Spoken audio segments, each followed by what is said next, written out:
신라 5만 대군을 맞아 처절히 싸운 백제 계백 장군과 5천 결사대의 투혼을 기리는 황산벌 전투 재현. 그것은 기울어가는 백제의 마지막 모습이었다.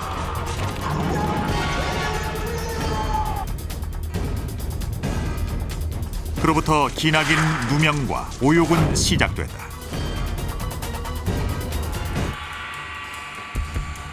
(660년 7월 18일) 웅진성의 달빛 아래선 거대한 음모가 진행됐다.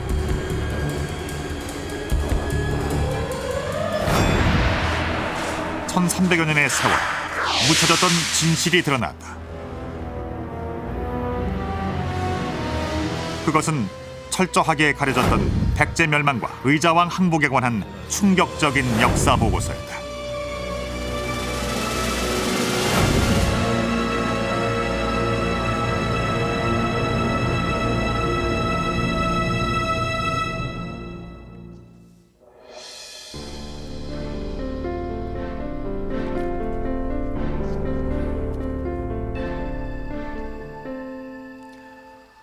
네, 저는 지금 삼국사기 의자왕 편을 보고 있습니다.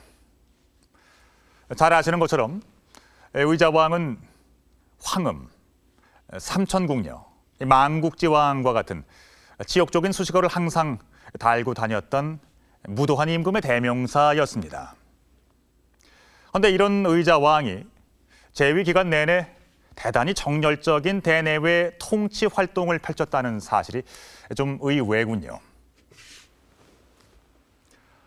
나당연합군에게 허망하게 항복하면서 백제의 멸망을 보고 말았던 이 의자왕이 활발한 정복전쟁을 벌이고 강력한 왕권 강화 시도를 했다. 사실 좀 연결이 되지 않는 부분들입니다. 얼마 전 백제의 멸망을 둘러싼 새로운 사실을 담고 있는 유물이 발굴됐습니다. 자, 지금부터 저와 함께 의자왕의 최후를 둘러싼 충격적인 역사를 추적해 보겠습니다.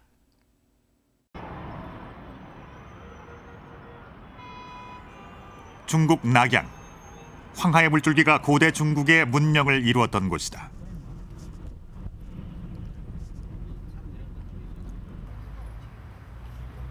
고대 문명의 중심지였던 낙양에는 수천 년의 역사가 간직된 유물이 발굴돼 세상을 놀라게 한다.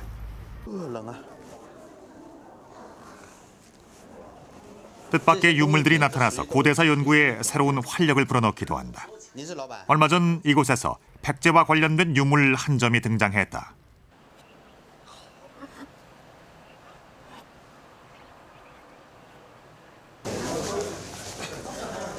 왜 백제 유물이 낙양에 등장했을까?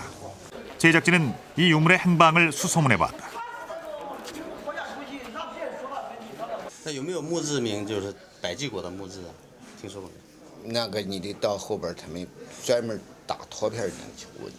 这一大墓搁那照呗，照呗，摆两个，搁两个。百济国的墓志铭，摆这个没有听说过。没听说过啊？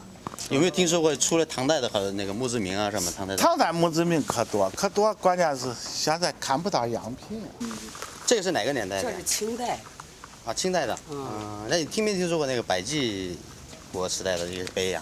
没有，没有听说过。没注意过，没注意过。没注意过。那应该有人知道，我这年我不太爱管这些事儿。收了。5年以后都没人了。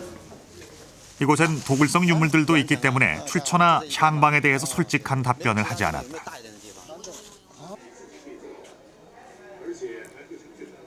며칠 동안 수소문했던 우리는 그 비를 한 중국 학자가 사진으로 찍어갔다는 정보를 입수했다.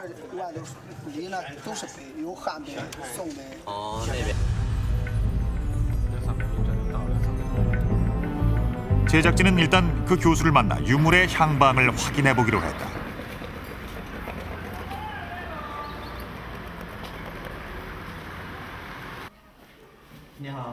그는 오랫동안 낙양에서 고대 유물을 연구하고 있는 조우젠화 교수였다.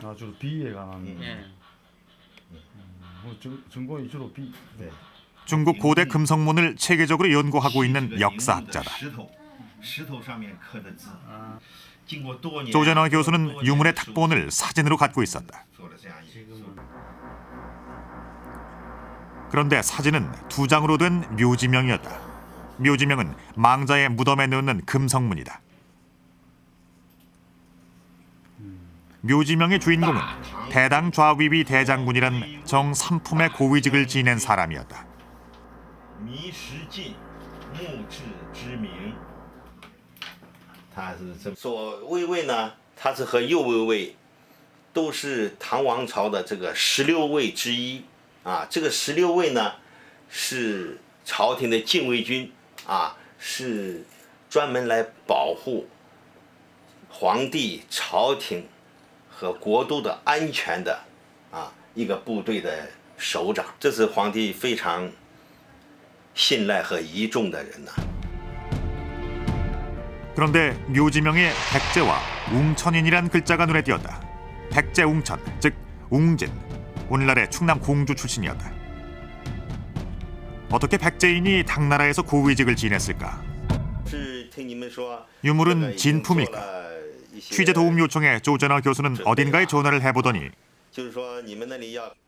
유물 소장 기관이 방송에 공개를 꺼린다고 좀 더 알아보고 나서 다시 연락하겠다고 했다. 왜 백제 웅진 사람이 이곳에 묻힌 것일까? 기대와 불안이 교차했다.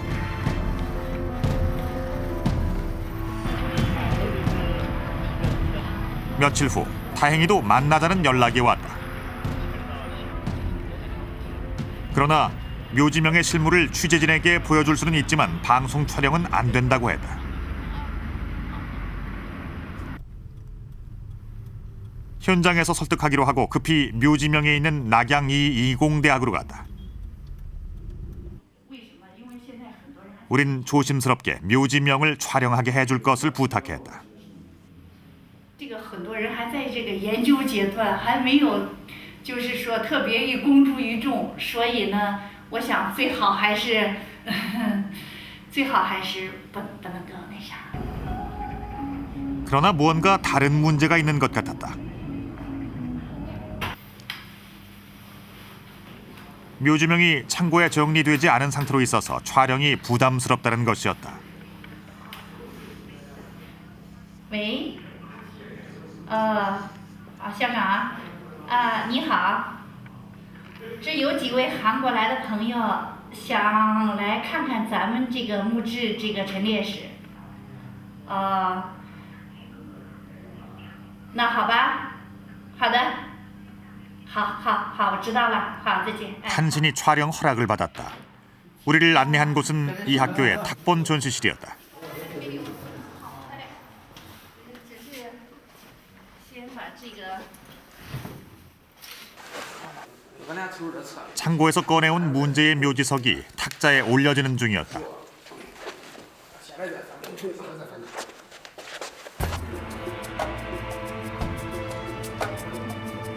사진 속의 묘지명이었다.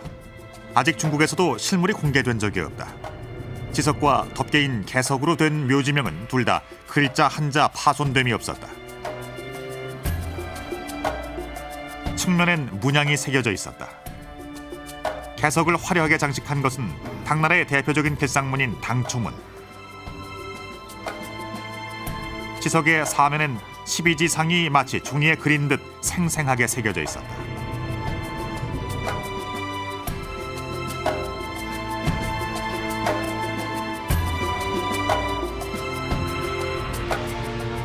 선명하게 새겨진 백제 웅천인, 백제, 마치 고대 백제인을 보는 느낌이다. 묘지명은 중국에서는 수나라와 당나라 시대에 가장 유행했고 우리나라에서는 고려와 조선 시대에 대거 매장됐다. 묘지명의 글씨를 정확히 알기 위해 탁본을 떠보았다.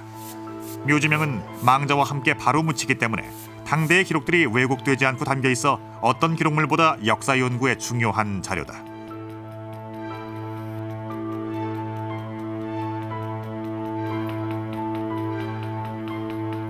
지석에는 떼어난 필체의 문장들이 가득 새겨져 있었다. 문장의 내용은 묘지명 특유의 은유적인 표현들로 되어 있어 이해하기가 어려웠다.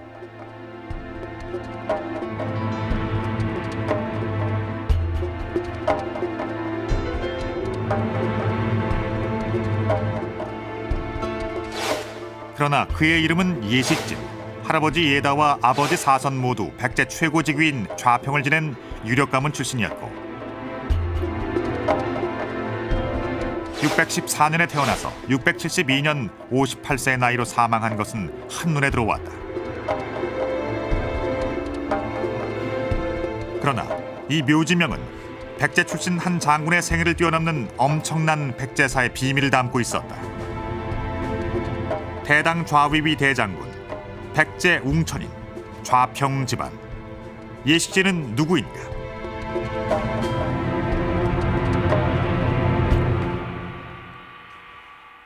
지금 보시는 이것이 바로 저희가 어렵게 입수한 대장군 예식진 묘지명의 탁본이 되겠습니다.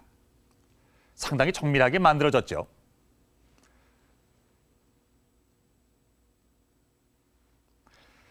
이 원래는 죽은 사람들의 묘지에 이처럼 묻혀 있었겠죠. 1300여 년 만에 불쑥 나타난 인물 예식진.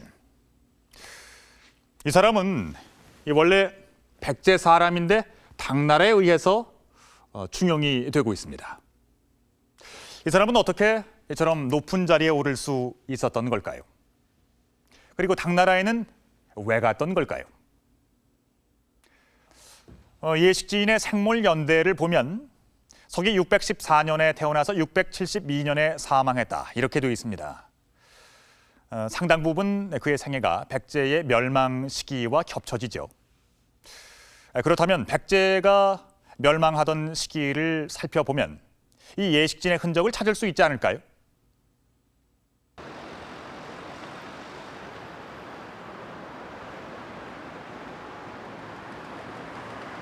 (660년 11월 1일) 당나라의 동도였던 낙양 응천문에선 특별한 행사가 벌어진다.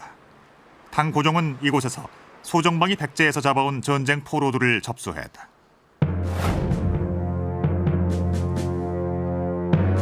포로들은 의자왕과 88명의 왕족 및 고위 관료 그리고 1만 2천여 명의 백성들이었다. 백제 최고 벼슬인 좌평 집안 출신인 예식진도 이들 포로 중 한 명이었을까.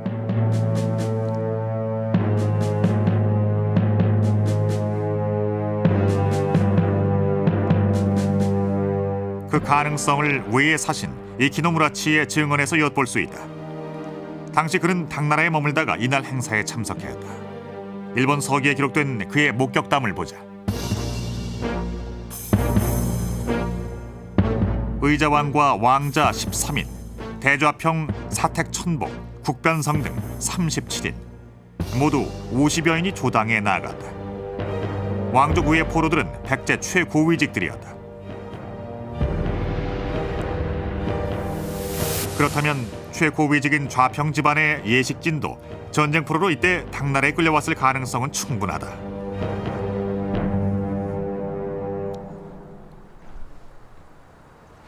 그런데 이상하게도 백제 고위층 집안인 예씨가 백제 멸망 때까지 역사서에 전혀 등장하지 않는다.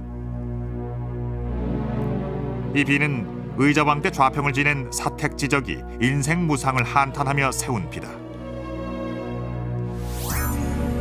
백제는 부여, 사, 진, 해, 협, 목, 국, 백씨 등이 주요 지배층의 성씨였고 당연히 그 성은 역사서나 금성문에 등장한다. 종전에는 이제 확인되지 않았던 그러한 이제 가문의 존재가 이 묘지명을 통해서 처음으로 드러났다 이렇게 볼 수가 있습니다. 그런데 좌평을 역임했음에도 불구하고 또 대대로 역임했음에도 불구하고 이러한 이제 가문의 존재 또 인물들이 문헌에서 확인되지 않고 있다는 것입니다. 이건 굉장히 의아스럽다, 좀 이상하다 이런 그 느낌을 이제 주고 있는 것입니다.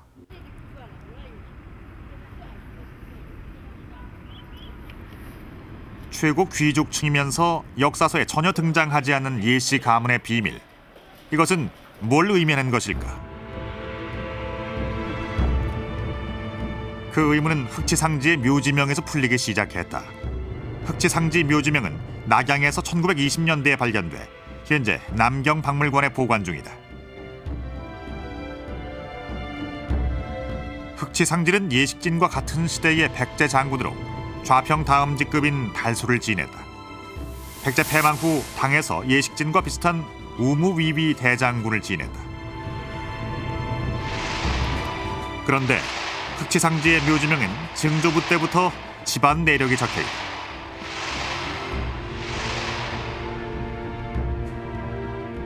中国发现的这个唐朝的墓志铭，在叙述他的先人的时候，一般是从他的曾祖父开始说起，比方说像黑子长治墓志就是这样一种情况。那么针对这一方弥氏晋墓志，他是从他的祖父开始说起的。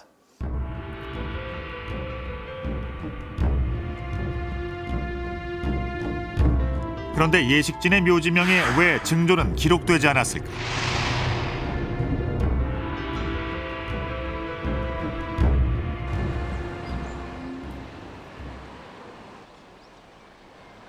예식진은 웅천, 즉 지금의 공주에서 614년에 태어났다. 아버지는 대략 590년생, 조부는 대략 570년생 정도가 된다. 조부와 아버지는 무왕 때의 좌평이 된 것으로 추정할 수 있다. 예식진 묘지명에 보면 이제 증조부는 기재되어 있지 않고 할아버지 때부터 이제 좌평에 오른 그런 이제 기록이 보이고 있습니다. 이러한 점에 비춰볼 때 예식진 가문은 할아버지 때 와서 중앙 정계의 핵심적인 그런 위치로 부각되지 않았겠는가 이렇게 이제 판단이 됩니다. 예씨 가문은 600년대 백제 신흥 정치 세력인 셈이다. 가문의 역사가 짧더라도 어딘가 예씨 가문의 흔적이 있지 않을까.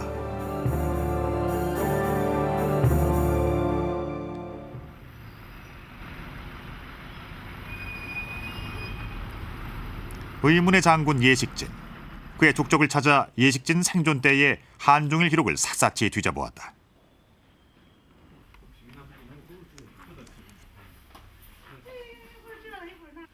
어디에서도 예식진은 찾을 수가 없었다. 그런데 신당서 소정방 열전에서 유일하게 또 다른 예씨를 찾을 수 있었다. 소정방은 660년 나당연합군의 총사령관이었다.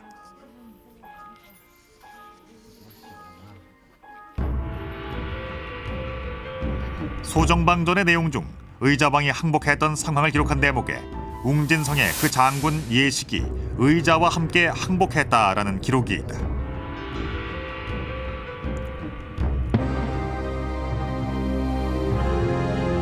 의자왕은 660년 7월 18일 수도 사비가 아닌 웅진성에서 항복한다. 그런데 왜 굳이 그 장군 예식과 같이 항복했다고 기록했을까? 의자왕과 같이 항복한 웅진성 장군 예식은 누굴까? 잠깐. 의자왕이 웅진성에서 항복할 때 같이 항복한 장군 예식. 웅진성 장군 예식. 웅진 사람 예식진. 대대로 좌평을 지낸 웅진 귀족 집안 예식진과 의자왕과 함께 웅진에서 항복한 웅진성 장군 예식의 관계는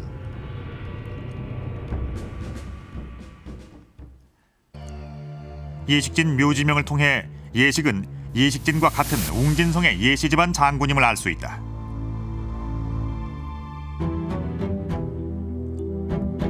그런데 예식은 의자왕과 항복할 때 한 번 등장하고 전혀 보이질 않는다. 1400년 전에 사라진 웅진성 장군 예식과 1400년 만에 호련히 나타난 웅진 사람 예식진. 가문, 출신지, 직위, 활동 기간 등이 너무나 일치한다.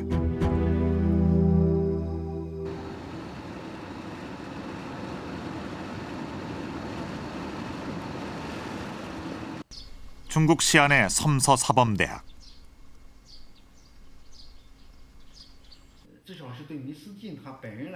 경북대학교에서 당과 한반도 관계서로 박사학위를 받은 발근생 교수는 예식 장군을 독특하게 해석했다. 예식과 예식진은 같은 집안 이상의 사람이라는 것이다. 미식 就是后边的巴楞密信这个密四进密信进我就是推证的话，应该是因为他到唐朝之后，他把他的名字要写出来这中间有一个转换变成咪西，用汉字表示咪西进啊。现在掌握的资料看，他们两个确实就是同一个人。 삼국사기에도 동일인의 이름을 다르게 기록하는 경우는 흔히 있다. 용수와 용춘, 진순과 진춘, 흠춘과 흠순. 그 당시에 그 한자에 어떤 글자를 쓰느냐는 그 가차 문제가 있기 때문에 음만 같으면 거의 같은 글자를 쓴다고 보고, 그리고 한자를 더 쓰느냐 덜 쓰느냐 이거는 그 표기상의 문제였던 것 같습니다. 그래서 두 사람은 동일 인물로 보는 게 합당하다고 저는 생각이 됩니다. 당의 정삼품 대장군 예식진은 패전국 백제의 예식장군이었다. 그러나 예식진 묘지명은 예식진과 예식이 동일 인물이라는 차원을 넘는 백제 마지막 날의 충격 보고서였다. 백제의 예식장군은 어떻게 전쟁 포로에서 당나라 대장군이 됐을까?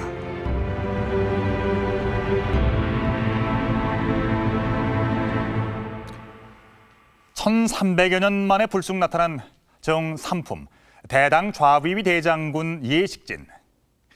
그가 바로 백제의 마지막 임금 의자왕과 함께했던 웅진의 예식 장군이었군요. 대단히 흥미로운 부분이죠. 그러니까 예식진은 의자왕의 최측근이었던 셈이군요. 한데 왜 의자왕은 백제의 마지막 수도인 사비성이 아닌 예식이 대장으로 있었던 웅진, 그러니까 지금의 공주에서 항복을 했던 걸까요?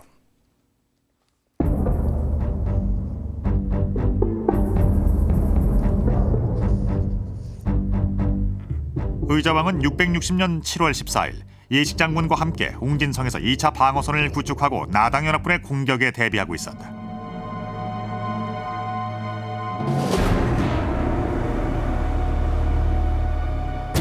의자왕의 친고구려 반당 노선은 당나라와의 마찰을 일으켰고, 이는 20년에 걸친 신라의 파병 외교와 맞물려 마침내 당나라의 침공을 초래한다. 당군은 서해를 가로질러 660년 6월 21일 인천 앞바다 덕물도에 도착했다. 예상치 못했던 나당연합군의 전격적인 양동 작전은 백제의 방어 대책에 큰 어려움을 주었다.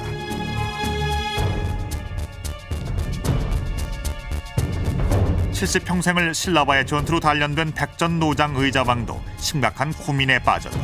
시간이 문제였다. 나당연합군은 예측을 뛰어넘는 엄청난 속도로 진격하고 있었다. 신라군은 이미 백제의 요충지 탄현을 넘어섰다.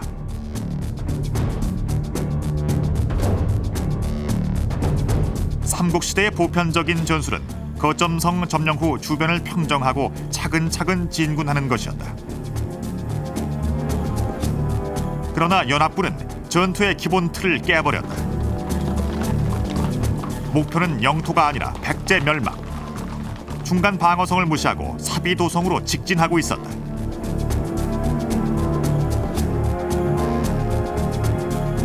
전황은 긴박했다. 의자왕은 신라군 없이는 당군이 섣불리 싸우지 않음을 간파하고 결사적으로 돌진해오는 신라군 저지를 위해 계백의 5천 결사대를 황산벌로 급파했다.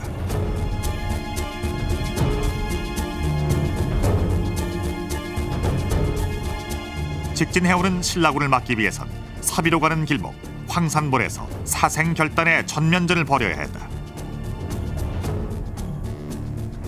소수의 병력을 가졌던 계백이 취할 수 있는 가장 합리적인 전술은 아마도 성을 하나 택해서 그 성에 들어가서 수성전을 하면서 장기전을 하는 것이었을 것입니다. 하지만 당시 신라가 택한 전략이 수성전에 응하지 않고 곧바로 백제의 수도인 사비성으로 진격하는 것이었기 때문에 계백으로서도 신라군을 저지하기 위해서는 벌판에, 즉 평야에 나와서 신라군과 결전을 하지 않을 수 없는 그런 상황이었다고 판단이 됩니다. 5천 결사대의 중요한 임무는 시간을 버는 것이었다. 660년 7월 9일부터 10일까지 황산벌에선 격렬한 전투가 벌어진다. 오만 신라군은 백제 5천 결사대의 철벽 방어선에 가로막혀 한 발짝도 나가지 못했다.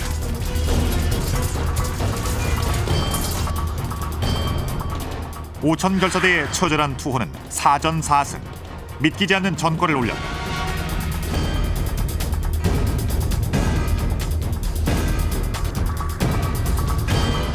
개백의 5천 결사대는 이틀 동안 최선을 다해 싸웠다. 그러나 수적 열세로 우리 역사상 가장 비장한 장면을 남기고 황산벌의 전설이 됐다.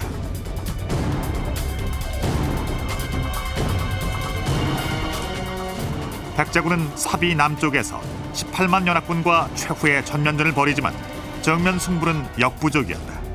일만의 사상자를 내고 패배한다.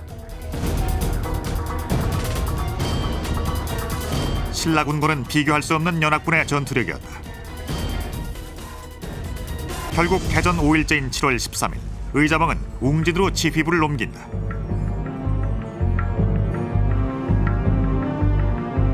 그날 밤 사비도성은 더 이상 나당연합군의 공격을 견디지 못했다.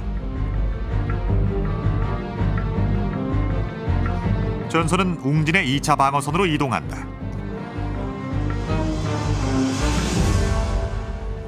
대규모 나당연합군을 방어하기엔 평지인 사비도성보다 험준한 웅진성이 훨씬 효과적이었다. 의자왕이 웅진성을 2차 방어선으로 잡은 또 다른 배경엔 웅진의 유력감은 예씨 집안에 대한 믿음이 있었다.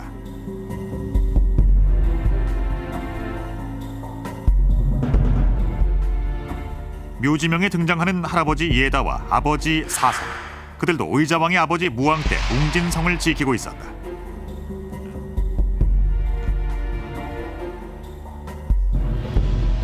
무왕은 한강 유역을 되찾기 위해 627년 군사를 일으켜 웅진에 주둔했다. 4개월 동안 웅진은 임시 수도였다. 630년에도 무왕은 사비 중건을 위해 웅진성에서 7월까지 머물렀다.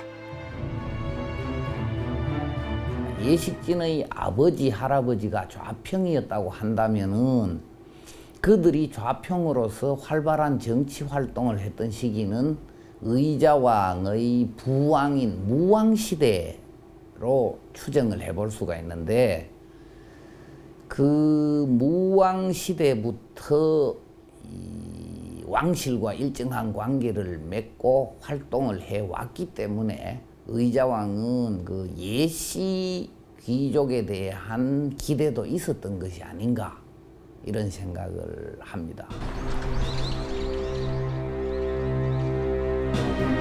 예씨 집안에 대한 기대와 더불어 의자왕이 웅진성을 제2방어사령부로 삼은 또 다른 요인은 임존성이 가까운 곳에 있다는 점이다.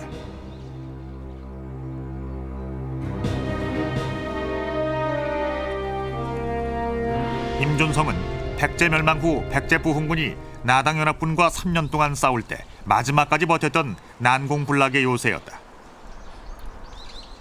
이곳의 흑치상지 가문 또한 의자왕의 든든한 엄호 세력이었다. 사비의 18만 나당군이 웅진성을 공격하면 임존성의 흑치 가문이 측면 지원하는 양상으로 전선이 그어진다. 의자왕이 항쟁을 이끌고 갈 자신이 있었던 것은 웅진성이나 임존선 같은 지방군이 건재했기 때문이었다.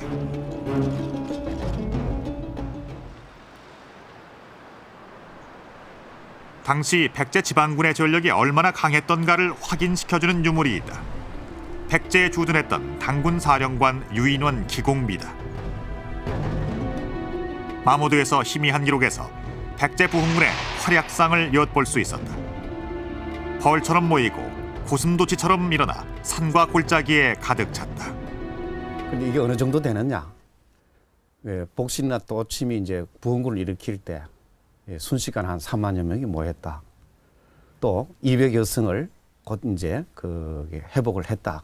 이러면 이 지방군들이 큰 타격을 입지 않고 여전히 이제 그 전력을 유지하고 있었던 것입니다.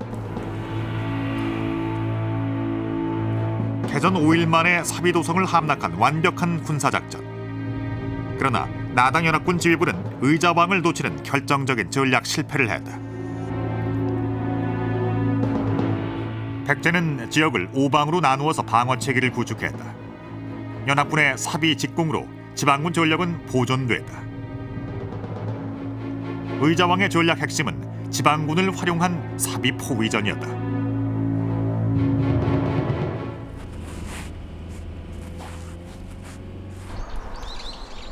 나당 연합군에게 또 하나의 큰 위협은 18만 군대의 식량이다. 격렬한 전투 중에 사비도성의 백제군 군량은 불타버렸다. 표수학은 2달은 더 기다려야 한다.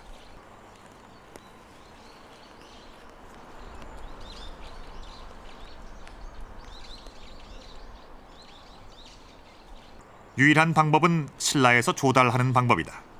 이곳은 백제의 진현성이 있었던 곳이다. 신라에서 오는 보급품은 이 진현성을 중심으로 백제 국경의 산성들을 통과해야 한다.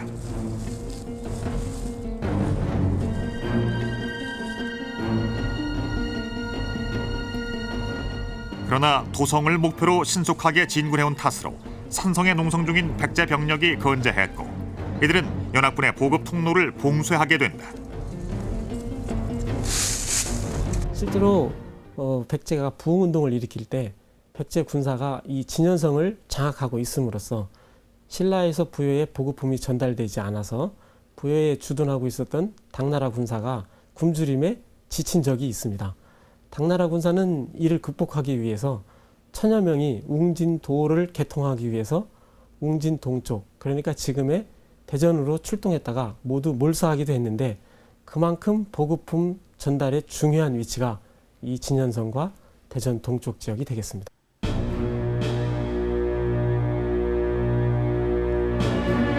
의자왕이 장기 농성전을 이끌고 있을 때 46세 예식장군은 웅진방령, 즉 웅진방어사령부의 실질적인 최고 지휘관이었다.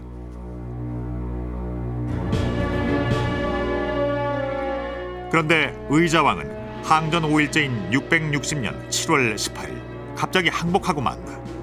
당시 연합군이 웅진을 공격하는 상황도 특별히 없다. 왜 항복했을까?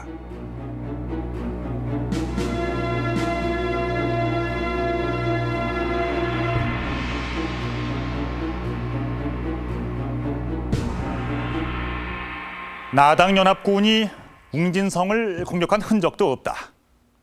그런데 의자왕은 항복한다. 충분히 항전할 수 있는 상황이었고 시간이 흐르면 흐를수록 백제군에게 유리한 상황이었는데 왜 항복을 했던 걸까요? 과연 이 닷새 동안에 웅진성 안에선 무슨 일이 있었던 걸까요? 예식진 대장군 묘지명의 탁본에 나와 있는 내용입니다. 전풍 2역, 취일 장안. 이 아리송한 내용이 의자왕과 예식진 장군의 운명을 얄궂게 돌려놓습니다. 서기 660년 7월 18일 운명의 날, 웅진성의 대반전입니다.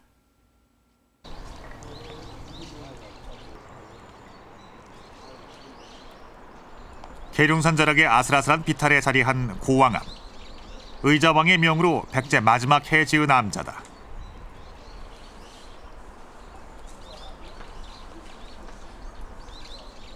암자의 뒤쪽엔 천연 바위로 된 동굴이 있다. 백제 왕자 융이 피신했다 해서 융피굴이라고 부른다.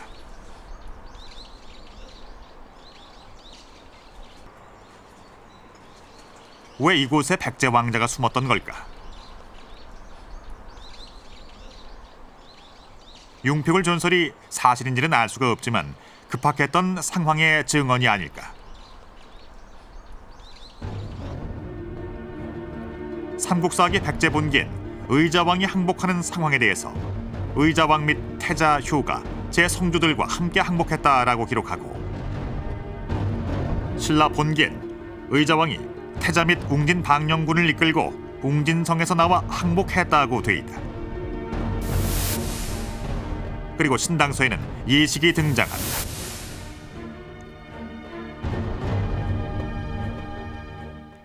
신당서보다 먼저 쓰인 구당서는 더 구체적이다. 구당서는 삼국사기보다 200년 앞선 945년에 편찬됐다. 그런데 당시의 기록을 유심히 보면 특이한 점을 발견할 수 있다.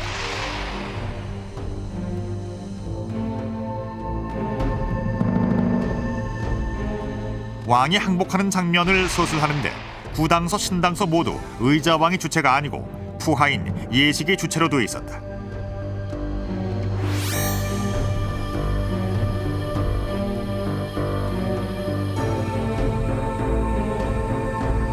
중요한 사람, 특히 왕이면은 왕을 제일 앞세우게 되어집니다. 그리고 그 사건과 관련돼 가지고는 아주 심화를 자세하게 사실은 쓸 수가 없는 것이요. 아주 아웃라인만 쓰게 되어집니다. 이럴 때 이제 왕과 관련된 사람이 왕보다가 먼저 나오게 된다 하면은 그건 그 나름대로 뭔가 이제 그만한 이유가 그게 있는 것이고 그 이유가 뭔지를 이제 탐색해 내야 되는 거죠.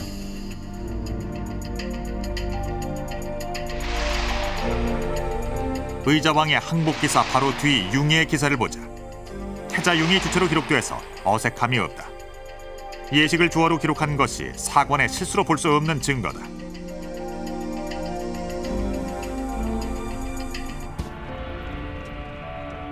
중국 역사에 김일제란 인물이 있다.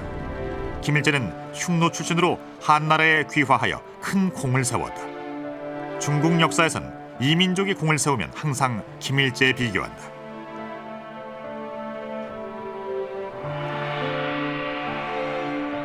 중화주의의 입장에서 보면 가장 모범적인 이민족 사례가 바로 김일제다.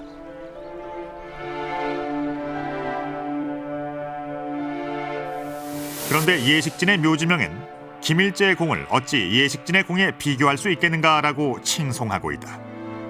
이민족의 모범인 김일제보다 더 극찬받는 예식진. 그의 공적은 무엇이었을까?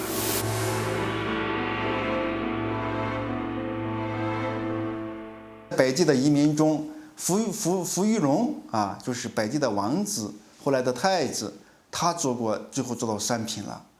那么黑子长子也是到最后也做到三品官了，但是他在文献资料记载的话，还有后来发掘的墓志铭中，他就是在对唐朝的贡献特别大。那么同样的三品，在弥思敬的墓志铭里边，就这一方面根本就没有所体现。 개방국가였던 당나라는 번장들, 즉 이민족의 출세가 보장돼 있었다. 외국인이 입당해서 공을 세우면 공적을 세세하게 남긴다. 예식진과 같은 시기에 당에 건너온 백제 출신 흑치상진은 토번족 토벌에 큰 공을 세운다.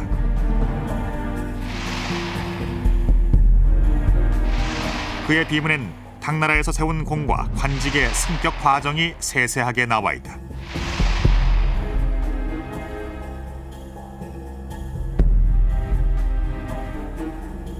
그러나 예식진은 공적도 관직의 경력도 없이 좌위위 대장군만 기록돼 있다.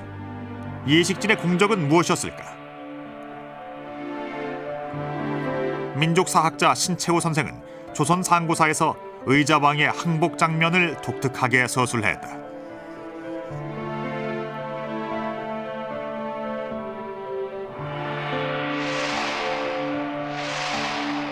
웅긴성의 수성대장이 왕을 잡아 항복하라 하매 왕이 자결을 시도했지만 동맥이 끊기지 않아 당의 포로가 되어 묶이어가니라. 의자왕이 측근인 예식에게 잡혔다. 신채호 선생의 말뜻은 무엇일까? 다시 구당서의 기록을 보자. 의자왕 항복 장면 기사에 어떤 암호가 숨겨져 있다는 느낌이다. 기대장 예식, 우, 장, 의자, 레항을 한자 한자 분석해본다. 총 11자의 글자 중 명확하게 의미가 드러나는 기대장 예식과 의자를 제외하면 우, 장, 레항, 넉자다. 레는 오다, 우는 또, 항은 항복하다. 그러면 장만 남는다. 암호의 정체는 장. 그렇다. 모든 상황은 이 장이라는 글자에 정확히 담겨있다. 그 대장 예식이 또 의자왕을 장해 와서 항복했다. 장은 무슨 뜻일까? 장자에는 뭐 명사로서 장수란 의미도 있고 동사는 이제 거느린다, 뭐 데리고 간다, 뭐 이런 의미가 있습니다. 그런데 그 문장으로 봐서는 장은 동사로 봐야 됩니다. 그러면 이제 예식이 의자왕을 데리고 와서 항복을 했다. 이렇게 되는 거죠. 이게 갖는 의미가 뭐냐 하는 것이 되겠습니다. 예식 장군이 의자왕을 데리고 가다. 왕을 데리고 간다? 무슨 뜻일까? 의자왕을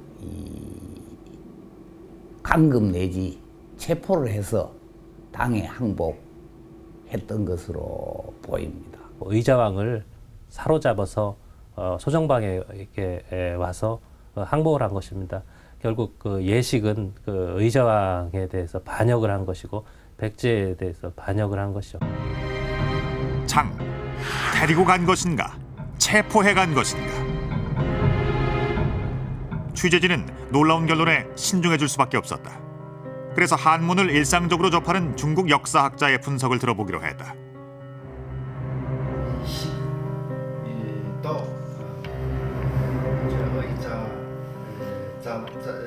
糜直带领他的王当然这带领在这儿就应该是把他的王抓着，就是抓住了他的王来投降唐朝所以这儿的这个将相对比较重要临阵倒戈应该说是。 예식진 묘지명이 장이란 글자를 살려냈다. 대당 좌위위 대장군 예식진. 그의 공적은 주군을 배신한 것이었다. 일촉즉발의 팽팽한 대치 상황. 나당연합군에 의해 위압당한 예식진은 영달과 파멸의 갈림길에 서 있었다.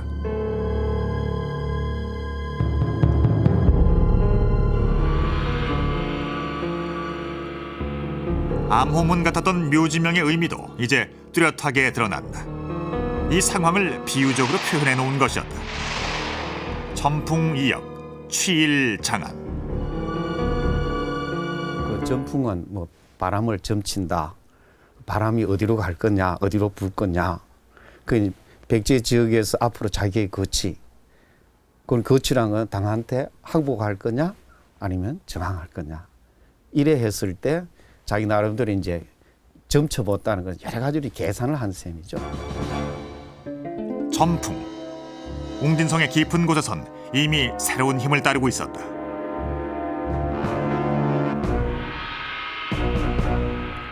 그날 웅진성의 결정권자는 예식 장군이었다.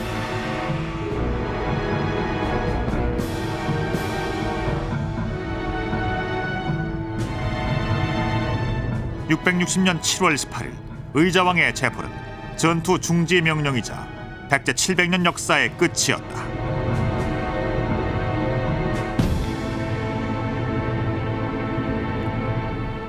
기대장 예식, 우장 의자례항.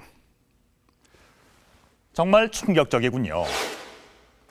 항상 이런 위기의 순간에는 내부의 배신이 결정적인 역할을 합니다.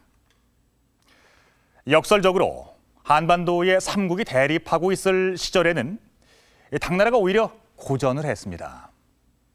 하지만 백제라는 한 축이 무너진 이후에는 불과 8년 뒤인 668년 신라의 지원을 받은 당나라군에 의해서 고구려도 쉽게 무너져버리고 맙니다. 결국 예식진의 배신 행위는 동북아의 거대한 숫돌 하나를 뽑아버린 셈이 되었습니다. 이 이후로 동북아의 국제 질서는 중국 중심으로 고착화됩니다.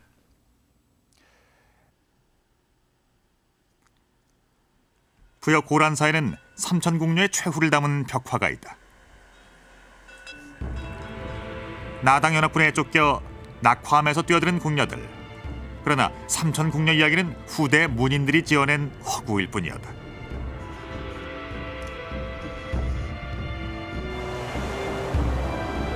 그것은 만국의 왕이 짊어져야 할 숙명이었다. 의자왕은 당에 끌려와 곧바로 배신의 응어리를 안고 풍망산의 고혼이 되었다.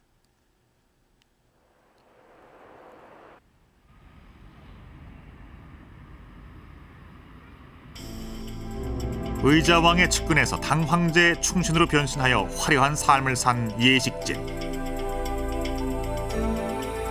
그에겐 대당 좌위비 대장군, 그것이 조국 백제보다 소중했다.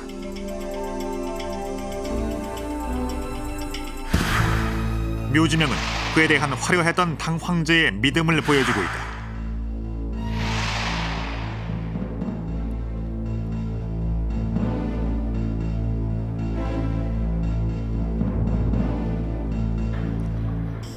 (672년) 12년의 짧은 기간 동안 당에서의 영화를 뒤로하고 예식진은 58세로 사망한다.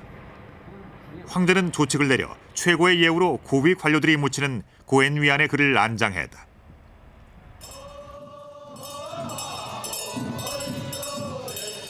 지난 2000년 중국 북망산에서 가져온 흙으로 1340년 만에 전쟁 포로였던 백제 의자왕의 고혼을 안치해와 부여 능산리에 안장했다.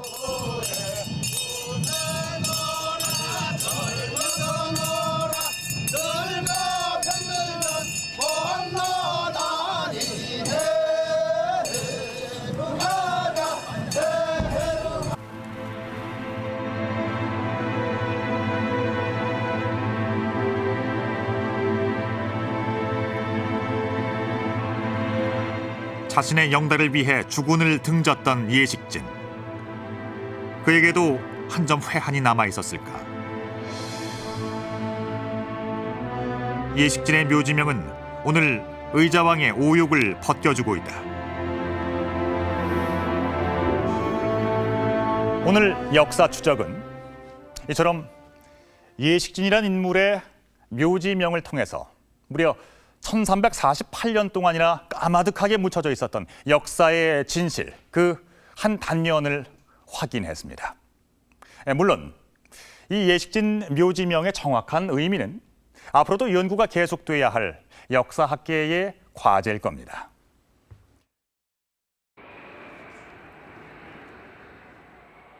제가 지금 서 있는 곳은 북망산의 고혼이 된 의자왕의 가묘입니다. 내리는 눈발이 마치 의자왕의 누명을 벗겨주는 서설 같군요. 오늘 역사 추적이 모든 불명예를 뒤집어쓰고 역사의 조롱거리가 되어왔던 의자왕에 대한 객관적인 평가의 첫걸음이 됐으면 하는 마음입니다.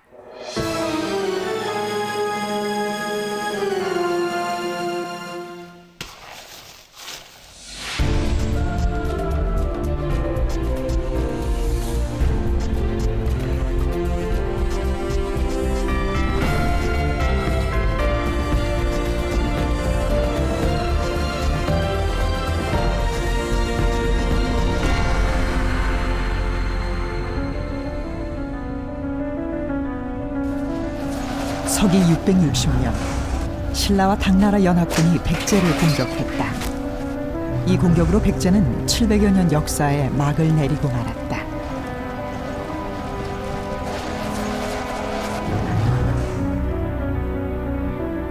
역사에 패자가 있으면 승자가 있는 법.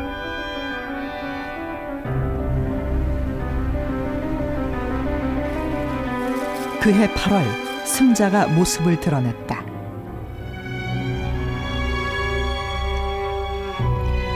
신라의 태종 무열왕 김춘추가 백제의 수도 사비성에 입성한 것이다. 백제를 멸망시키겠다던 김춘추의 오랜 여망과 복수가 이루어지는 순간이었다.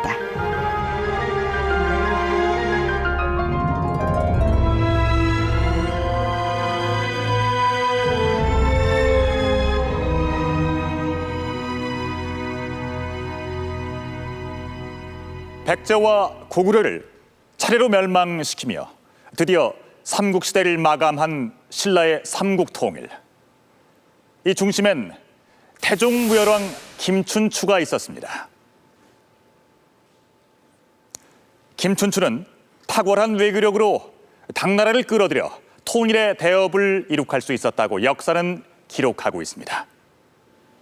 하지만 이 대목은 우리 역사에서 논란이 되는 부분이기도 한데요.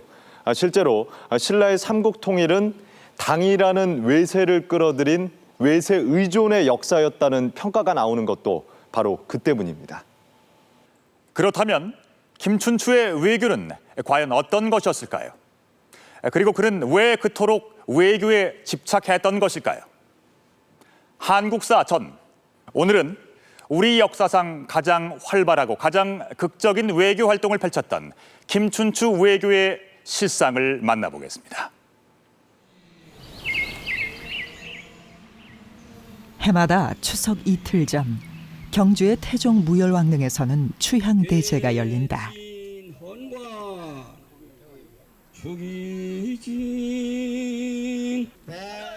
지난 9월 23일 올해도 후손들은 김춘추의 위협을 기리는 제향을 올렸다.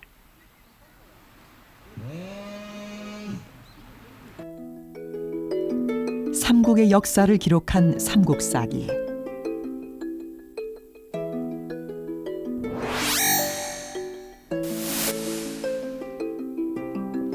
김춘추에 대한 첫 기록은 대야성이라는 지명과 함께 나온다. 대야성은 지금의 경상남도 합천.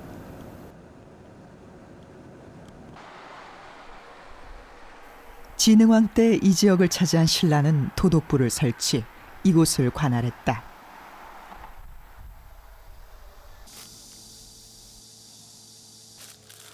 아, 이 보안이 이게 대야성 성벽 일부 남아 있는 거군요. 예, 이 성벽의 예. 일부 지금 남아 있는 부분인데 사실은 이 주위로 이 성벽이 쭉 돌아가고 있습니다. 아, 원래요. 예, 저쪽 편에 예. 지금 민묘가 천혜의 있어가지고 자연지형을 저쪽 이용해 발굴을 축조한 대야성은 지금 요 일부하고 난공불락의 저쪽 편에 또 요새였다. 성벽이 지금 예. 발굴되어 있습니다. 이 대야성이 아주 중요한 전략적 요충지였다면서요. 만약에 신라가 이 합천을 함락당하게 되면 그 고령, 대구, 경산 앞까지 예. 그 바로 그 뚫려버릴 그런 가능성이 있는 곳입니다. 그러니까 지형지세로 봐서 합천은 그 아주 작은 병사로도 충분히 방어할 만한 그런 군사적인 전략 요충지였습니다. 대야성은 백제에 대항하여 신라의 서쪽 국경을 지키는 최고 요충지였다.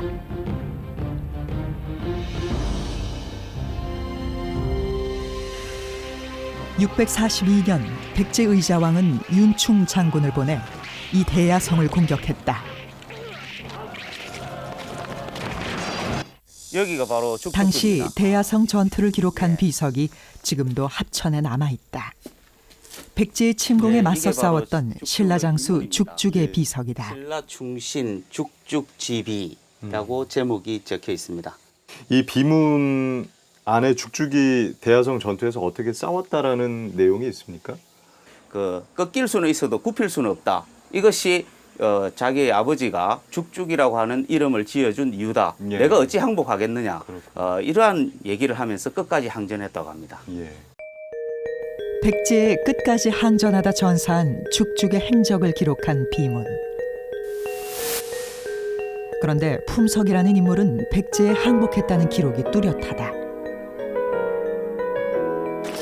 아니 무슨 일이요? 품석은 당시 대야성의 도독, 즉 성주였다. 백제군이 쳐들어오자 그는 성문을 열고 항복했고 부인과 함께 백제군의 포로가 되었다. 그리고 두 사람은 현장에서 처형당했다.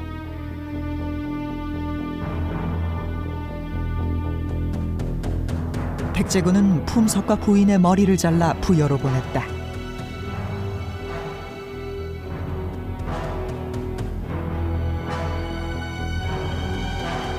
품석은 왜 이처럼 비참한 최후를 맞았을까?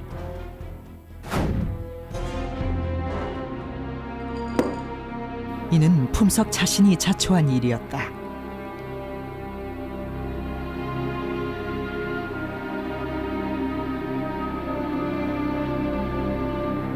대야성 도독 품석은 자신의 부하인 거밀 장군의 아내를 탐내 빼앗아 버렸다.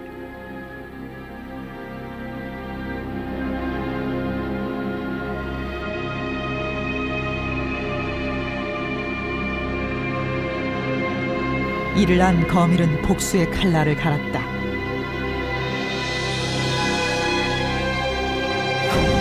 백제가 쳐들어오자 거밀은 그들과 내통, 창고에 불을 질러 신라군을 혼란에 빠지게 했다. 이에 품석은 항복하고 만 것이다.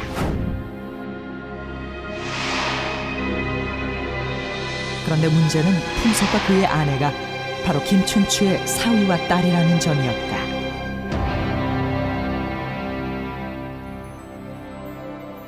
대야성 함락은 신라 조정을 발칵 뒤집어 놓았다.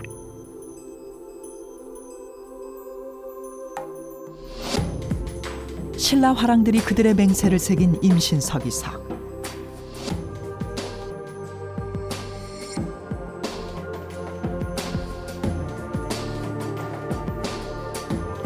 화랑들은 국가에 대한 충성을 목숨처럼 여겼다.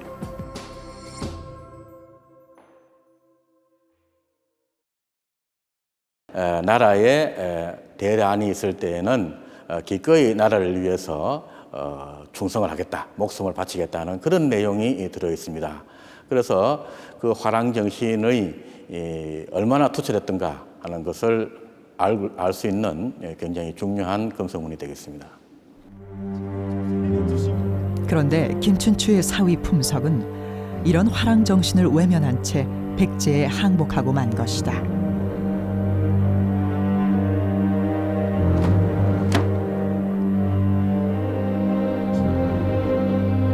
대야성 함락의 책임과 비난이 김춘추에게 쏟아졌다.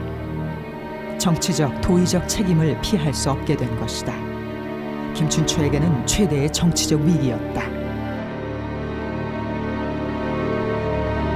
중앙에서의 김춘추 위상이 현격히 저하되어가는 이제 견제와 균형이 깨어지는 그런 상황에 당도해 있고 의면 이제 실권할지 모르는 그런 위기를 맞고 있었던 거죠. 김춘추는 이 위기를 타개하기 위해 결단했다. 그는 당시 왕이던 선덕여왕을 만났다. 신이 고구려의 사신으로 가 그 군사를 청하여 백제에 대한 원수를 갚고 싶습니다. 그가 선택한 것은 바로 고구려 행이었다. 대야성에서 딸과 사위가 죽고 그 시신까지 빼앗긴 김춘추. 개인적으로도 큰 충격이었다. 그는 눈앞에 사람이 지나가도 알아챌 수 없을 정도로 비탄에 잠겼다고 한다. 슬프다. 대장부가 되어 어찌 백제를 멸하지 못하랴.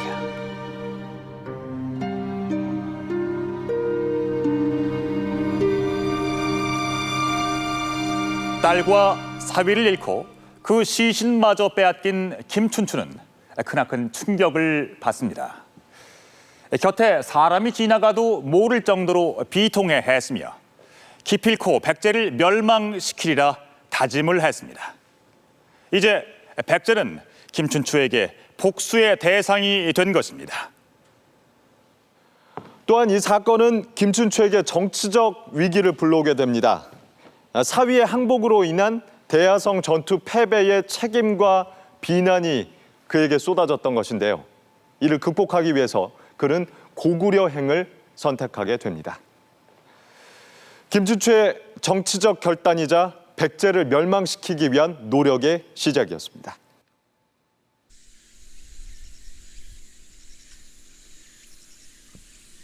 경주의 통일각, 김춘추와 김유신 그리고 문무왕 등 삼국 통일의 새 주역을 모신 곳이다.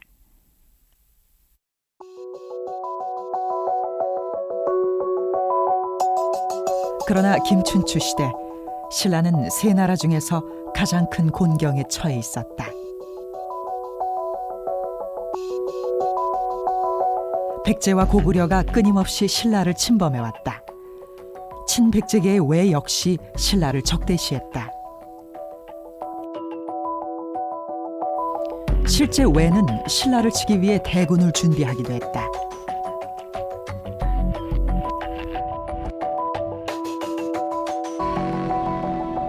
한강을 둘러싼 쟁탈전도 치열했다.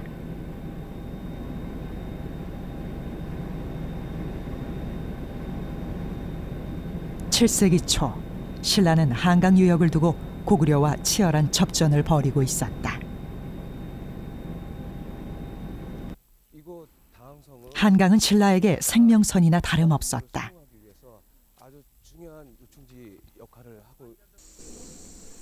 한강 유역의 당항성은 신라가 중국과 교통할 수 있는 중요한 통로였다.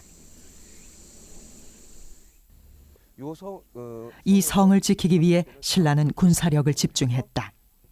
신라가 육로를 통해서 대담문물을 받아들이기가 어려웠기 때문에 한강 유역에 바로 이 당항성을 중심으로 해서 대담문물을 수용할 수 있는 그런 거점을 만들 수 있는 거죠. 물론 백제나 고구려도 이곳이 굉장히 중요했었고, 하지만 당과 신라 또 고구려 백제의 십제 외교 속에서는 당으로 갈 수 있는 아주 중요한 해상 교통지였습니다.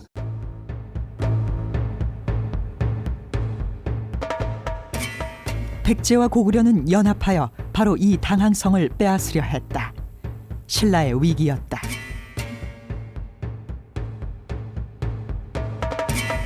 한반도 내의 한 모퉁이에 자리 잡고 있었던 신라 입장에서는 주위의 강대한 세력, 두 세력을 한꺼번에 막아야 되니까 결국 군사적으로 고전을 면할 수 없는 그런 상황에 처하게 된 것이죠. 그래, 떠날 준비는 되셨어. 바로 이러한 시점에 김춘추는 적대국가 고구려에 군사를 청하겠다고 나선 것이다. 나는 공과 일심동체요. 지금 내가 만일 고구려에 들어가 해를 당한다면 공이 무심할 수 있겠소. 공이 가서 돌아오지 않는다면 내 말발굽이 반드시 고구려 백제 두 왕의 궁정을 짓밟을 것이요.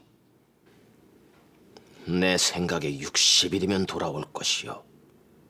만일 그 기한이 지나도 오지 않는다면 우리는 두 번 다시 만날 기회가 없을 것이요. 김춘추의 고구려행, 그것은 목숨을 건 결단이었다.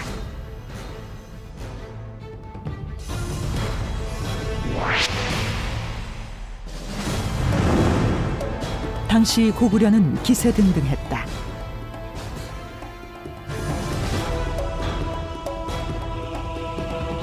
연개 소문이 정변을 일으켜 정권을 장악하고 있던 때였다.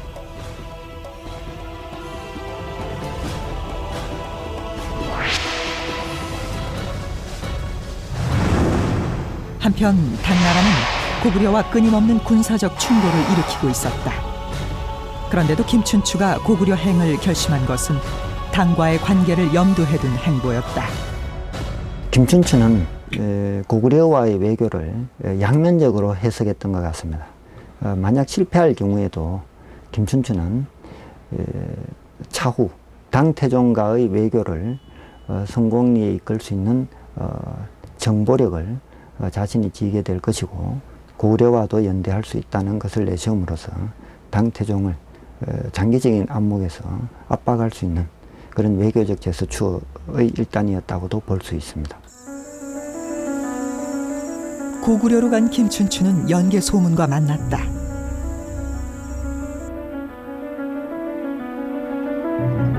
두 사람은 서로의 인물 됨됨이를 파악하려 했다.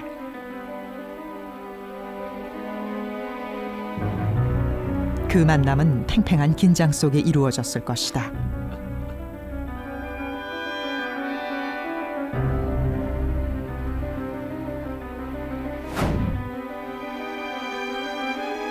고구려 조정에서는 김춘추를 제거하여 후한을 없애자는 주장도 제기되었다.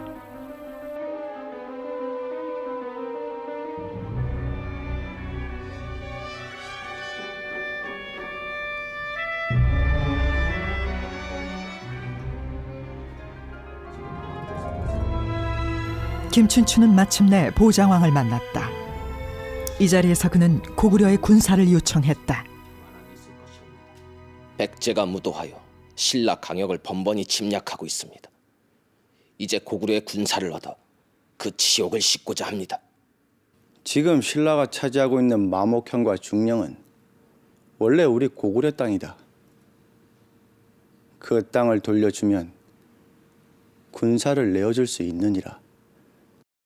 보장왕은 군사동맹 대가로 영토를 요구했다. 즉 소백산맥 이북, 옛 고구려 땅을 돌려달라는 것이었다. 그러나 그곳은 신라로서는 결코 양보할 수 없는 곳, 바로 한강 상류 지역이었다. 그 땅을 돌려주면 군사를 내어줄 수 있느니라. 신은 신라 왕의 명을 받들어 원병을 청하러 왔거늘 어찌하여 대왕께서는 사신을 위협하여 땅을 돌려달라 하십니까? 협상은 결렬됐다. 김춘추는 고구려 감옥에 갇히고 말았다. 그러나 그는 이런 사태를 예견하고 있었다. 미리 고구려 관료 선도회를 매수해두고 있었던 것이다. 그의 치밀함이었다.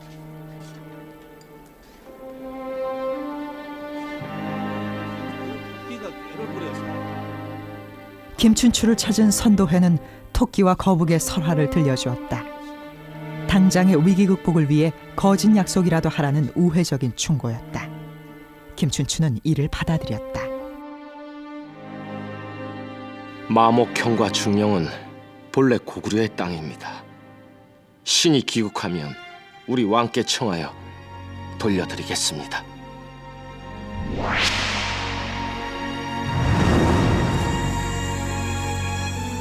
한편 신라에 남아있던 김유신도 행동에 들어갔다. 김춘추가 억류되자 별동대 3,000명을 고구려 국경에 집결시켰다. 지금 이 나라의 어진 재상이 고구려에 붙들려 있는데 어찌 두렵다 하여 반격을 하지 않을 수 있겠느냐?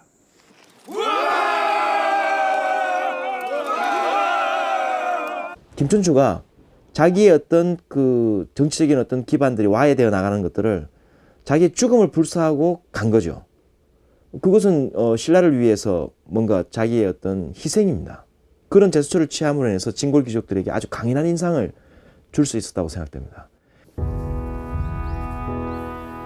자신의 기지와 김유신의 무력 시위로 김춘추는 무사히 신라로 돌아왔다. 그러나 아무것도 얻은 게 없는 고구려 행이었다.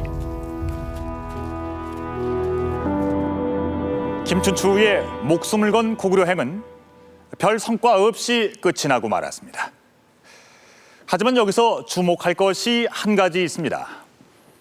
대야성이 함락당하고 신라가 국가적인 위험에 처했을 때 선덕여왕과 진골 귀족들은 걱정만 할 뿐 누구 하나 뚜렷한 타개책을 내놓지 못하고 있었습니다. 바로 이때 김춘추가 움직인 것입니다. 일본 서기에도 김춘추에 대한 짧은 기록이 나옵니다. 춘추는 얼굴이 잘생겼고 쾌활하게 말을 잘했다. 고구려에 다녀온 김춘추는 또다시 외로 건너갔던 것입니다. 그러나 당시 외에는 백제계의 영향이 강하게 남아 있었습니다. 따라서 김춘추의 일본행 역시 큰 위험을 감수해야만 하는 길이었습니다. 백제를 멸망시키고야 말겠다는 집념이 그의 일본행을 감행케 했을지도 모릅니다. 이렇듯 백제를 제압하기 위해 외교에 몰두했던 김춘추. 그는 과연 어떤 인물이었을까요?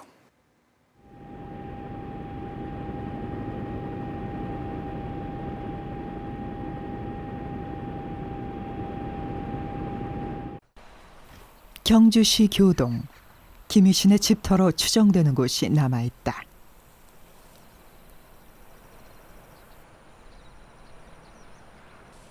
김유신은 이곳 자신의 집으로 김춘추를 자주 불러 축국놀이를 즐기기도 했다.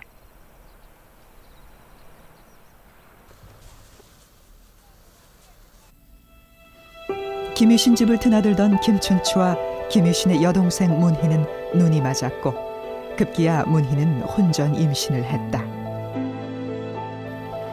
이 사실을 안 김유신은 부도덕한 여동생을 태워 죽이겠다며 마당에 불을 피웠다. 때마침 남산에 오른 선덕여왕이 이 연기를 보고 사연을 물었다. 그 누이가 남편도 없이 몰래 임신을 했기 이때 때문입니다. 김춘추가 크게 당황했다고 한다. 선덕여왕은 김춘추에게 문희와의 결혼을 명령했다. 그러나 이 모든 것은 김춘추의 사람됨을 알아본 김유신의 계책이었다. 김유신은 어떤 인물이었을까? 금관가야 마지막 왕 구형왕.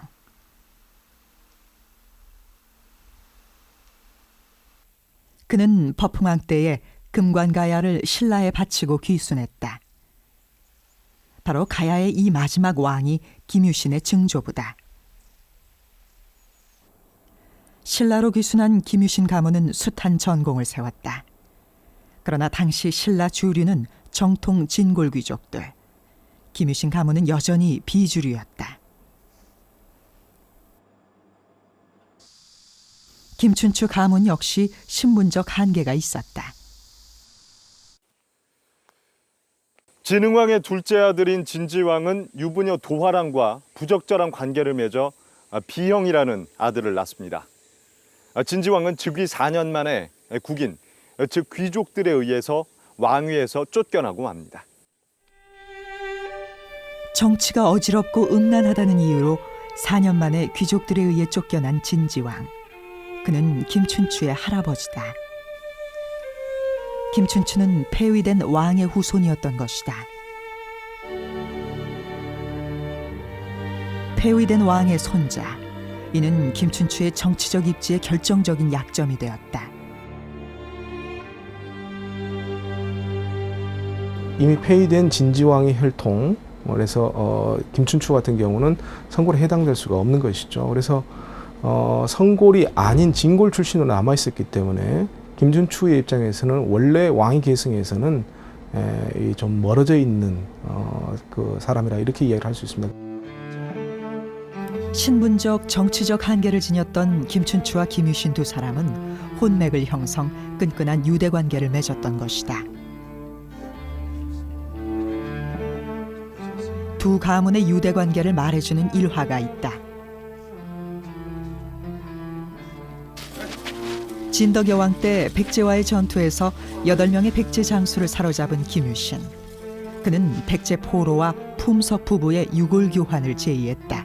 대야성 전투에서 죽은 우리 군주 품석과 그의 아내 김씨의 유골이 너희 백제 옥중에 묻혀 있다. 죽은 두 사람의 유골을 보내어 너희들의 목숨과 바꿔가는 것은 어떻겠느냐? 결국 이 제안으로 김춘추의 딸과 사위의 유골은 신라로 돌아왔다. 6년 만이었다. 이런 관계를 유지한 김춘추와 김유신 앞에는 공통의 과제가 있었다. 당시 신라의 왕은 선덕 여왕. 역사상 최초의 여왕으로 신라 왕권은 불안정했다. 김춘추와 김유신은 선덕 여왕의 왕권을 지키는 데 주력했다. 즉 진골 귀족들의 어떤 합의 속에서 왕권이 반석을 굳혀야만 안정화될 수 있는데 가장 주류였던 진골 귀족들이 여왕의 집권에 대해서 계속 불안감을 가지고 있었습니다. 그것의 불안감을 더욱더 짚어주는 것이 당태종의 언사였습니다. 당태종 역시 선덕 여왕의 존재를 인정하지 않으려 했다. 심지어 황제 일가를 신라 왕으로 파견하겠다는 의사를 밝히기도 했다.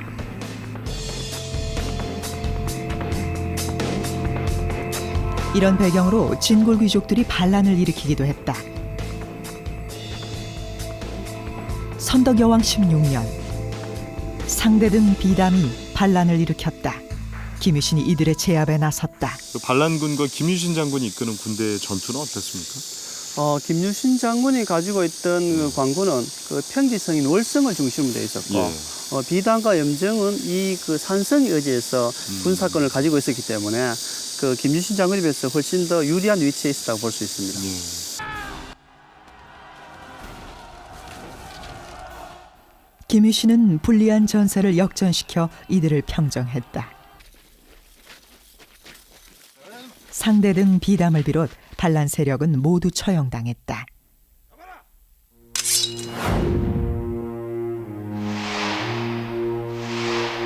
구귀족 세력인 진골들도 상당수 제거되었다.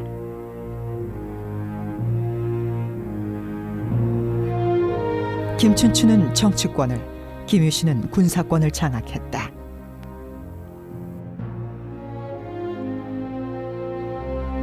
이제 두 사람은 신라의 신흥 세력으로 확고히 자리 잡았다.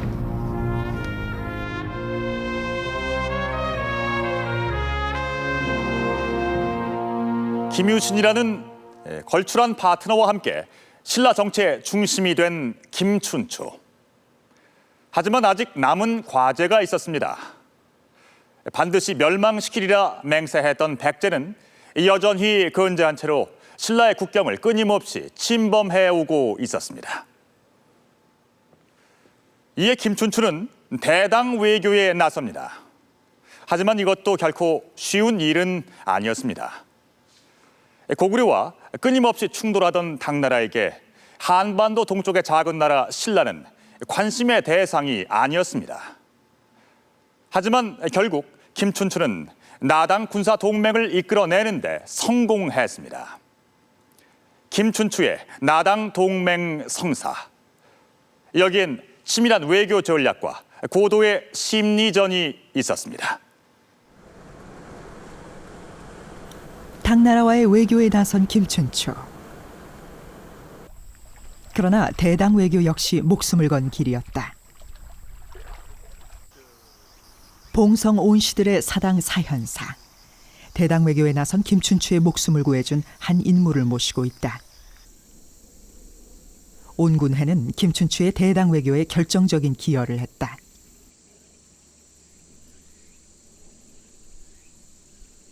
해상에서 고구려 군사를 만나 위급한 찰나에 재빨리 김춘추 옷을 갈아입고 대신 죽은 바 되고 김춘추는 뼈배를 타고 도망갔었습니다.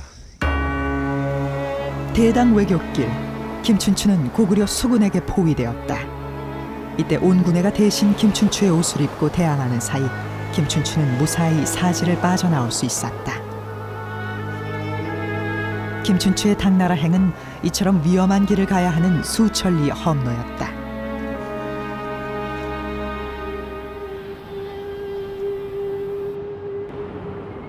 당시 당나라의 수도 서안.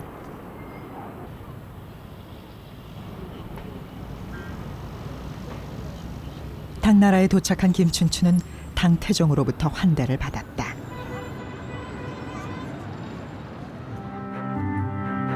김춘추가 도착했다는 소식을 들은 당태종은 광록경, 유형을 장안성 외곽까지 내보내 김춘추를 마중하게 했다.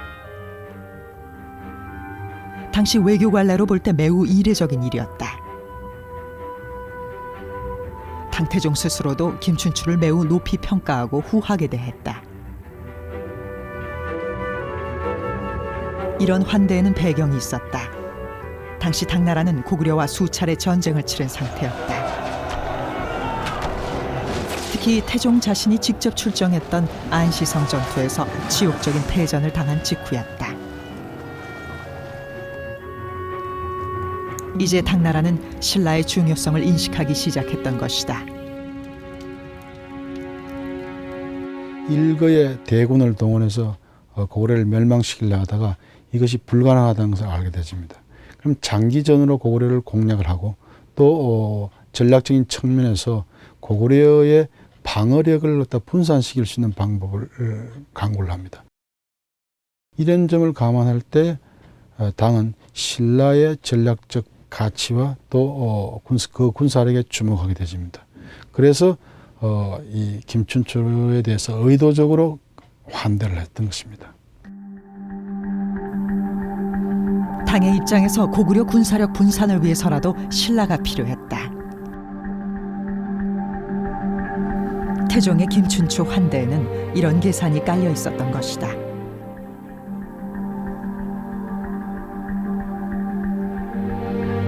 김춘추는 당태종을 만났다. 그런데 이 자리에서 김춘추는 의외의 발언을 한다. 지금 당나라의 국학에 수많은 학자와 학생들이 구름같이 모여들고 있다고 들었습니다. 국학에 나가 석정과 강론을 참관하고 싶습니다. 김춘추는 당나라와의 군사동맹이라는 핵심 내용 대신 유학에만 관심을 보였다. 그의 전략이었다.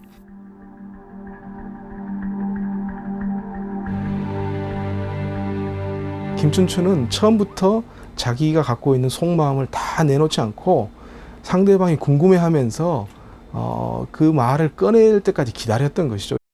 그래서 이런 측면에서 보면 정말 외교관으로서는 아주 탁월한, 아주 비상한 그런 면을 갖고 있다, 이렇게 이제 이야기를 할 수 있습니다. 태종의 허락으로 김춘추는 당나라의 유교 행사 등을 참관했다.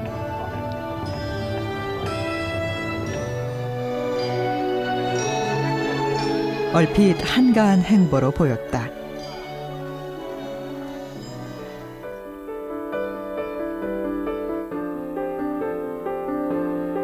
그뿐만이 아니었다. 당시 당에는 수많은 신라 유학생들이 있었다.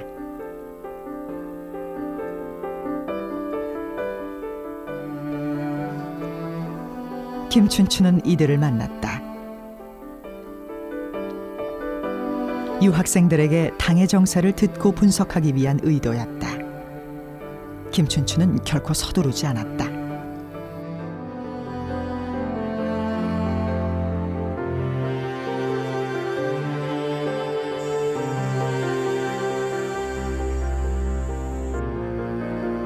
초조해진 쪽은 오히려 당태종이었다. 그는 결국 김춘추를 다시 불렀다.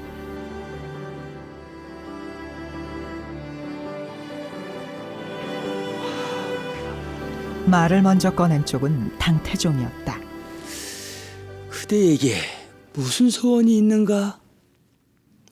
백제가 굳세고 교활하여 침략을 마음대로 하고, 더구나 얼마 전에는 대대적으로 군사를 거느리고 깊이 쳐들어와 수십 성을 함락하고 입조의 길을 막았으니, 만약 흉악한 백제를 없애주지 않으시면 우리는 다 사로잡혀 바다 건너 조공도 할 수 없을 것이옵니다.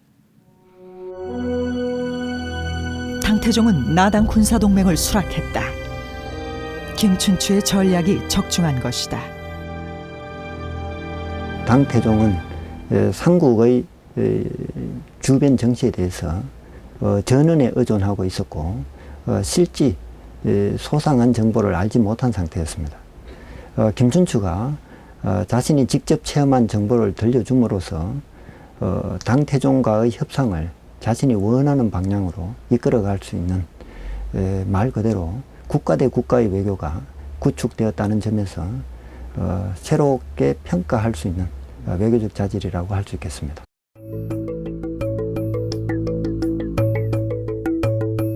그렇다면 나당 동맹의 조건은 무엇이었을까?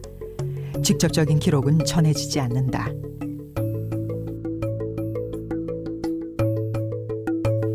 삼국사기 문무왕편에 보면 백제, 고구려를 멸망시킨 다음 당태종이 백제 땅을 신라에게 넘기겠다고 약속했다는 기록이 나온다.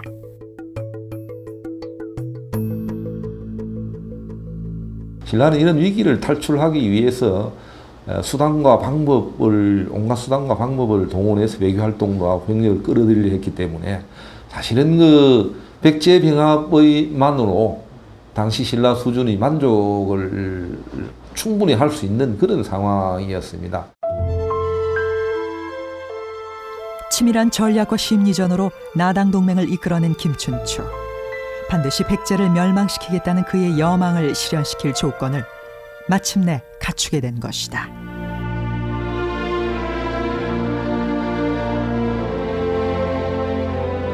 지금 보시는 것이 김춘추의 외교 행로입니다. 경주에서 평양으로, 다시 외로, 다시 서해를 넘어 당나라의 수도 장안까지. 이렇듯 김춘추의 외교 행로는 동아시아를 무대로 한 활발한 것이었습니다. 이러한 활약으로 나당 동맹을 이끌어낸 김춘추. 이것은 김춘추 외교의 승리이자 백제를 멸망시키고야 말겠다는 집념의 결과였습니다. 그러나 나당 동맹으로 모든 것이 끝난 것은 아니었습니다. 외교 관계에서 영원히 아름다운 관계란 없는 법이죠. 나당 동맹으로 백제를 멸망시킨 김춘추, 그에게는 새로운 난관이 기다리고 있었습니다. 나당 동맹 결성으로 김춘추는 정치적 입지를 완전히 굳히게 된다. 또한 그에게는 김유신이라는 걸출한 동지가 있었다.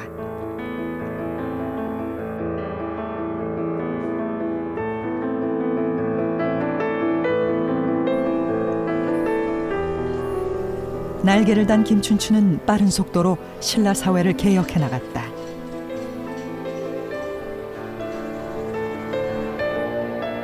그 증거가 경주의 용강동 고분에서 나왔다. 지난 1986년에 발굴해서 의외의 유물들이 출토되었다.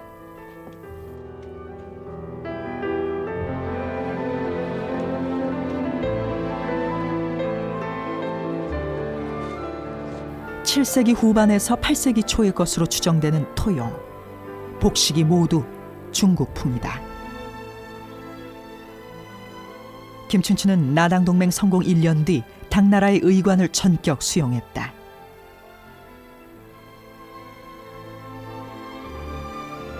당과의 관계를 확고히 하려는 김춘추의 의도였던 것이다. 당이 신라를 믿게 하는 굉장히 중요한 절차들이었습니다. 그런 절차들에 대해서 신뢰감을 줌으로 인해서 신라는 결국 당에게 외교적인 파트너로서의 어떤 입지를 굳히게 되는 거죠.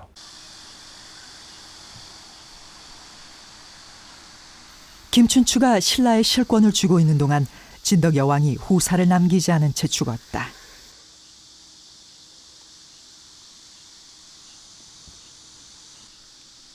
신라는 새로운 왕을 결정해야 했다. 보이는 것이 그 바위가 우리 표암이라고 있습니다. 표암이요. 신라에는 그들만의 독특한 제도 화백 회의가 있었다. 진골 귀족들이 왕의 추대나 폐위 등 국가 대사를 만장일치로 정하던 의결 기구였다. 내에는 아마 그 이알폐국이 태어났던 저 위에서 그러면 이제 화백 회의를 했다는 거죠? 예, 삼국유사에는 그렇게 알려져 있습니다. 그래서 신라의 화백 제도는 그 다수결 원칙이 아니고 만장일치제이기 때문에 대부분 박역거시를 추대하거나 아니면 진지왕을 폐위시킨 결정적인 의결 기구였습니다. 진덕여왕 다음 왕을 결정하는 화백회의가 열렸다. 바로 그 중심에 김유신이 있었다. 그는 김춘추를 추대했고 김유신의 위험에 아무도 반대하지 못했다. 마침내 김춘추는 신라의 왕이 되었다. 신라 제29대 왕 태종 무열왕이 된 것이다.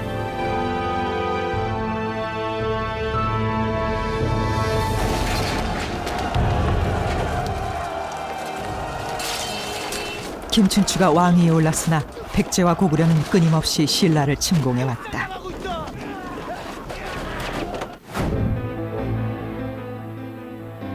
즉위 다음 해에는 고구려, 백제, 말갈 연합군이 침공해왔다. 신라는 큰 위기에 빠졌다. 나당 동맹을 성사시켰지만 당나라의 지원병은 오지 않았다. 군사를 청했으나 응답이 없자 김춘추는 큰 근심에 잠겼다고 기록은 전한다.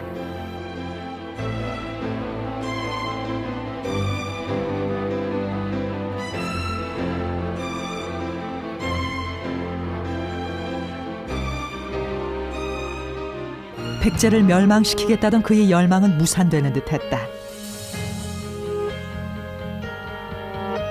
낭보가 날아들었다. 드디어 당의 소정방 13만 대군이 출정한 것이다. 나당 연합군은 사비성을 목표로 백제를 공격했다. 백제의 계백장군이 결사항전했으나 역부족이었다.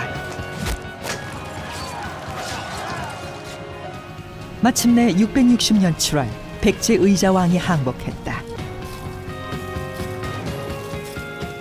보름 후 태종 무열왕 김춘추가 사비성에 입성했다.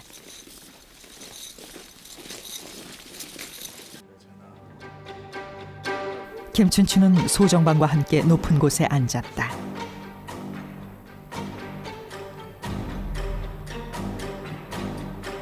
그리고 의자왕에게 술잔을 치도록 했다.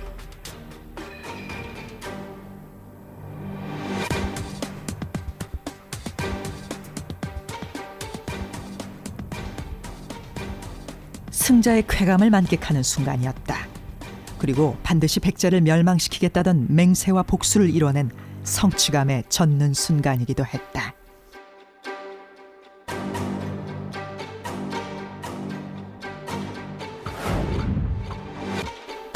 어쩌면 그 순간 대야성에서 죽은 딸과 사위의 모습이 떠올랐을지도 모를 일이다. 김춘추의 복수는 철저했다.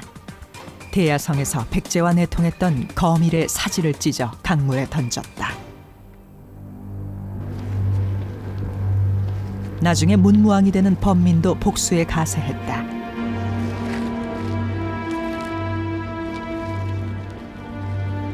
그는 의자왕의 태자 융의 얼굴에 침을 뱉었다. 그리고 예전에 너희 아비가 내 누이를 죽여 옥중에 묻어둔 적이 있다.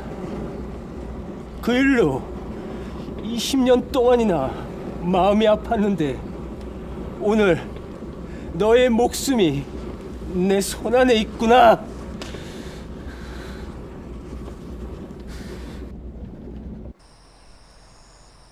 그러나 백제를 멸망시킨 기쁨도 잠시 당의 야욕이 드러나기 시작했다.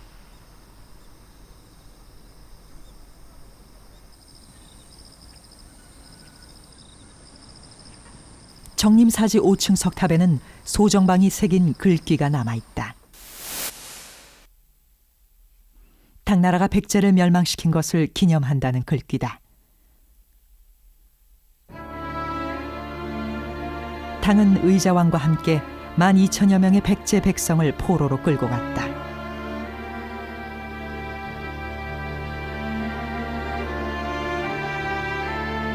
그리고 백제의 5도독부를 설치, 직접 통치에 나섰다.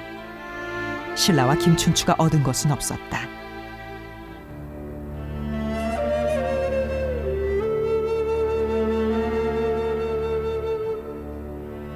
심지어 당은 신라까지 공격할 계획을 세우고 있었다.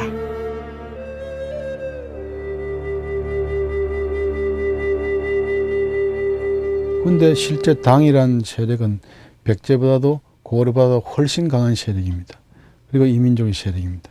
이들을 끌어들이고 난 다음에 그들이 어떤 형태로 행동을 할지에 대해서 이제 심각하게 생각하지 않을 수 없게 되지니까 그야말로 늑대를 몰아내려고 하다 호랑이를 끌어들인 것이 아니냐 하는 그런 그 생각을 가질 수 있게 되겠죠.